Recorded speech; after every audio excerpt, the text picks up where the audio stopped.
अस्सलाम वालेकुम फ्रेंड्स, उम्मीद करता हूँ आप सब खैरियत से होंगे। आज के इस वीडियो लेक्चर में मैं आपके साथ एक ऐसा टॉपिक शेयर करने जा रहा हूँ जिस टॉपिक को लेकर आप लोग बहुत ज़्यादा कंफ्यूज रहते हैं।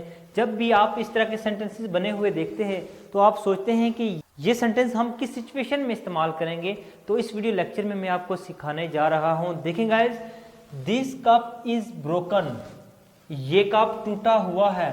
हम ये सेंटेंस किस सिचुएशन में बयान करेंगे वो तो मैं आपको बताता हूँ। उससे पहले देखें, कुछ लोग सोच रहे होंगे कि ये ब्रोकन वर्ब की थर्ड फॉर्म है। ब्रोकन वर्ब की थर्ड फॉर्म होती है, लेकिन यहाँ पे ये एज ए एडजेक्टिव इस्तेमाल किया गया है। यहाँ पे एज ए एडजेक्टिव इस्तेमाल किया गया है, एज ए वर्ब की थर्ड फॉर्म नहीं बल्कि एज ए एडजेक्टिव इस्तेमाल किया गया है। जब भी हम एज ए एडजेक्टिव का इस्तेमाल करते हैं, एडजेक्टिव के तौर पर जब हम बताते हैं तो किस सिचुएशन में हम कहते हैं, किस सिचुएशन में हम इस तरह के सेंटेंसेस बनाते हैं, मैं आपको बताता हूं। देखिए guys, this cup is broken, ये कप टूटा हुआ है, ये एक सिचुएशन है। मैं आपको बताता हूं, जैसे मैं एक किचन में गया और आगे मैंने देखा एक कप टूटा हुआ था, तो जैसे ही उस कप पे मेरी नज़र पड़ी तो मैंने फौरन बोला this cup is broken, this cup is broken, ये कप टूटा हुआ है। क्या मैं ये भी बोल सकता था कि दिस कप हैज़ ब्रोकन? जी बिल्कुल बोल सकता था, लेकिन वो सिचुएशन और है। वो किस सिचुएशन में मैं बोलता वो मैं आपको नेक्स्ट वीडियो में बताऊंगा। लेकिन इस वीडियो में मैं आपको बता रहा हूं कि जब मैंने एक कप को देखा टूटा हुआ, टूटी हुई हालत में देखा, तो मैं इस सिचुएशन में बयान करूंगा दिस कप इज ब्रोकन, कि मैंने वो कप देखा वो टूटी हुई हालत में था, ना कि मेरे सामने टूटा। क्योंकि मैंने जैसे ही देखा वो टूटा हुआ तो मैंने फौरन बोला दिस कप इज ब्रोकन। ये इस सिचुएशन में हम बयान करेंगे। अगर आपको नहीं समझ आई तो कोई बात नहीं, बाकी 3 सेंटेंसेस हैं, इनकी मदद से मैं और मजीद आपको सिखा देता हूँ।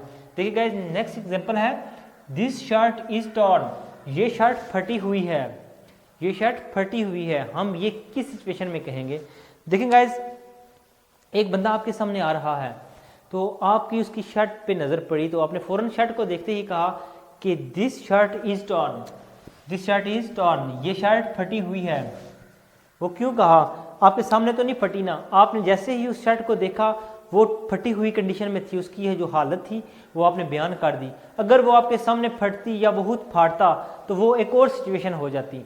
ये हम इस सिचुएशन में कहेंगे दिस शर्ट इज टॉर्न। मजीद आपको मैं एक और एग्जांपल से सिखाता हूँ। देखें गाइज, ही इज टायर्ड, वो थका हुआ है। ये सेंटेंस हम किस सिचुएशन में कहेंगे? आप किसी के पास गए और आपने उसकी हालत देखी कि वो थका हुआ आपको नजर आया, आपने फौरन उसको बोला, आपने फौरन उसको देखते ही बोला ही इज टायर्ड, वो थका हुआ है। क्योंकि जैसे ही आपने उसको देखा तो उसकी आपने हालत बयान कर दी, ही इज टायर्ड। आप ये भी तो कह सकते थे ही हैज टायर्ड, लेकिन यहाँ पे आप ही हैज टायर्ड नहीं कह सकते। क्यों? वो मैं आपको नेक्स्ट वीडियो में बताऊंगा। यहाँ पे उसकी आप हालत बयान कर रहे हैं, ना कि आप ये बता रहे हैं कि वो आपके सामने थका। आप इसमें उसकी हालत बयान कर रहे हैं। चलते हैं नेक्स्ट एग्जांपल की तरफ।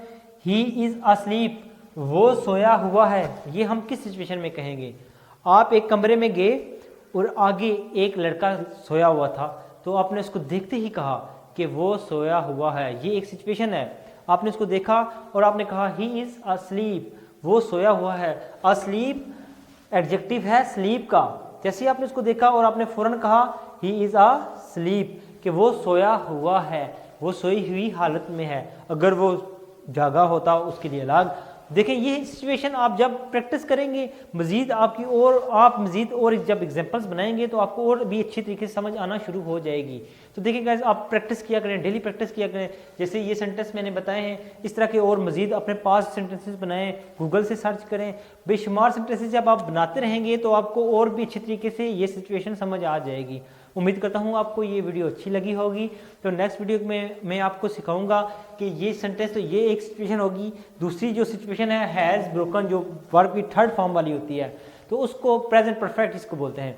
तो हम किस तरह इस्तेमाल करते हैं, क्या वो उस तरह के सेंटेंसेस ठीक होते हैं या वो किस सिचुएशन में हम इस्तेमाल करते हैं, वो मैं आपको नेक्स्ट वीडियो में बताऊंगा। उम्मीद करता हूँ ये आपको वीडियो अच्छी लगी होगी। अगर ये वीडियो अच्छी लगी है तो लाइक लाजमी करिएगा। तो